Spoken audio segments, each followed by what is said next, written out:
America's young men are feeling lost, searching for connection, purpose, and belonging in a world where school, relationships, and work often leave them isolated.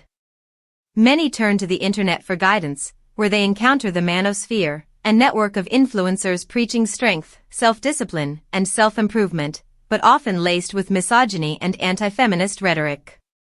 This online culture feeds on discontent, offering young men simple explanations for complex emotions: blame women, blame feminism, and reclaim control.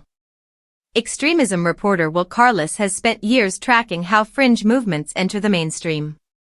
He found the Manosphere is not a small subculture but a massive space influencing millions of young men.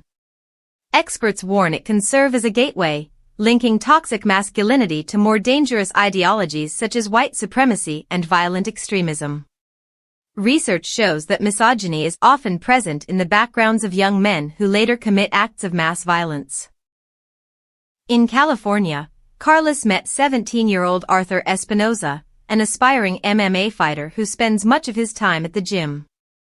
For him, the internet is the first place he turns when facing challenges or emotions. On TikTok and Instagram, he searches for influencers who offer advice.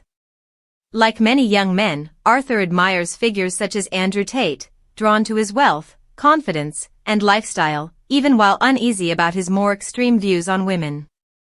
This dynamic illustrates the Manosphere's power. It begins with self-help and fitness, then gradually introduces more toxic messages. What makes this pipeline effective is its packaging. Influencers encourage exercise, healthy eating, and discipline, ideas few would reject. Once trust is established, the content often shifts, framing women as obstacles or adversaries. For some, it becomes a worldview where misogyny is normalized and reinforced daily. Not all voices online are harmful. In Detroit, Jason Wilson works to redirect young men toward healthier models of masculinity. Through his nonprofit, the Yunion, he helps boys build strength while learning to express emotions, confront fear, and reject destructive facades.